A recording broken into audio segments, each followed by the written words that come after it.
Hello everyone, welcome back. So we found out this week that we have until August of 2022 to buy as many frames as possible and stack them up as high as possible.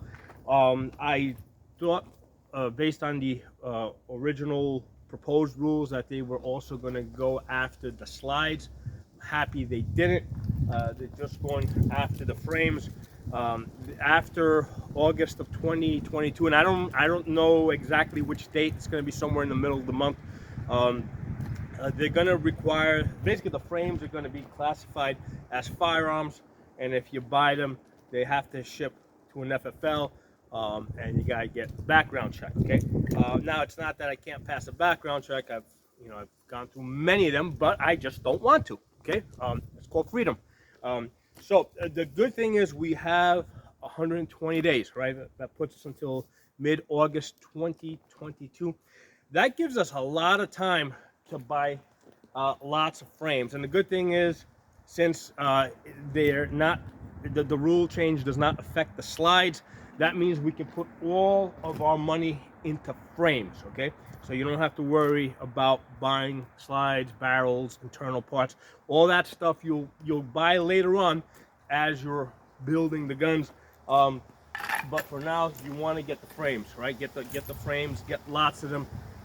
Get as many as you possibly think that you, your kids, your grandkids, your great grandkids are ever going to need. Now, these are not transferable unless they are properly serialized.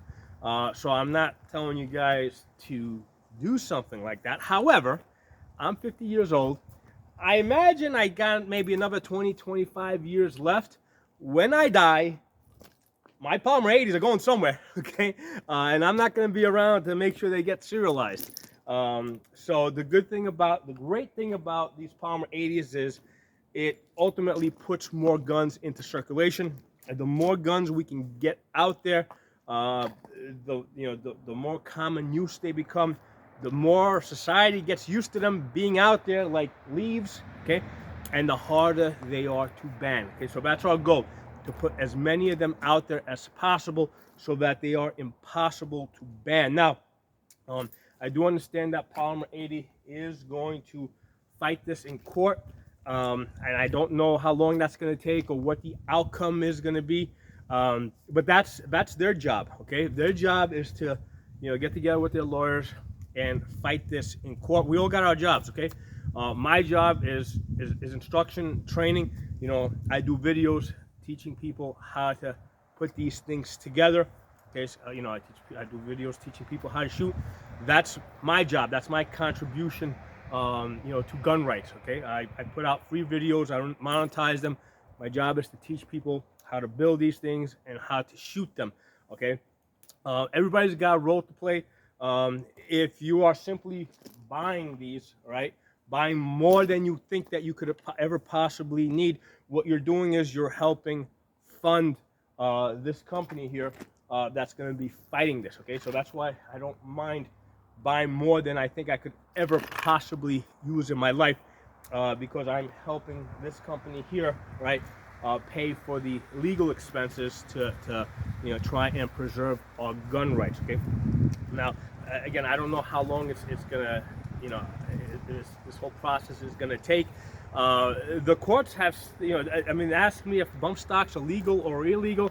I don't know. I mean, there's conflicting, decisions coming out of courts. I think ultimately the Supreme Court would have to take that up so that we can know if bump stocks are legal or illegal. But beyond that, I have not heard.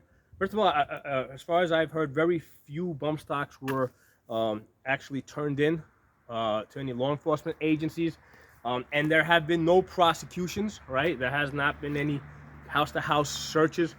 It would just be too much trouble, too much expense, too much pushback. Okay, through the courts and all that.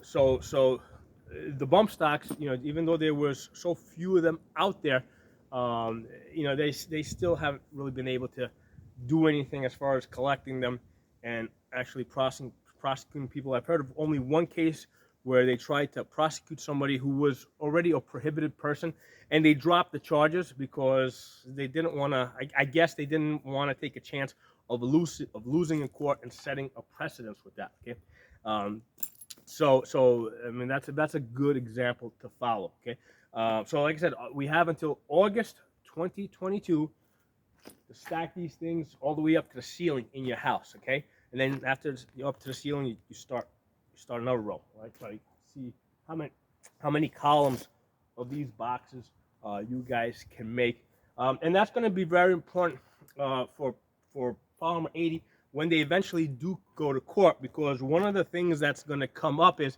how many of these have they sold? How common are they? Do Americans really want to preserve this right? And a high volume of sales is going to be a good indication of that. I would guess that there's probably already at least 2 million of these out there in circulation that they've already sold. Listen, in 120 days, we could probably get another 1 million of these out there, all right, and help them bump that number up and make the case that Americans really want to preserve their right to build guns in privacy, right, without the government knowing what they're doing or not doing. Okay, I mean that's what it is now. I do understand that these have been selling out, and they're going to make more. All right, they're going to make more. So even if they're selling out, 120 days is enough time for them to ramp up production. All right, they're selling out this week. By next week or next week after that, there's a lot more of these that are going to be flooding into the market, because these are just plastic. Okay, just because they're plastic, they're fast and easy to make. And here's the thing: if they manufacture, let's say, more than 1 million of these, right? Most of them are going to be sold. If there's a few of them left over at the end, I mean, it's not that great of a loss, because number one, it's just plastic. It's not that expensive. And number two, they can always serialize them and sell them that way after the 120 days are up. So that's why I expect that they're gonna really kick up their production. To try and keep up with the demand. It's up to us to provide that demand. Now, the other thing I wanted to say is, make sure you guys are holding on to your jigs and your drill bits after you build these. The reason is because after the 120 days, it's basically now the 3D printing market is going to open up. Okay, so people are going to be buying 3D printers. Prices on that are going to start coming down.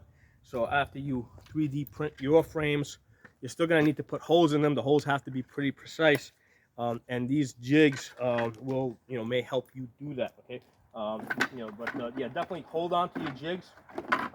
Try to have one for each type of frame, at least one. Sometimes those can get damaged too, and try to buy a frame for every possible type of frame that this company produces. Okay, so thanks for watching, and like I said, we all got our jobs to do.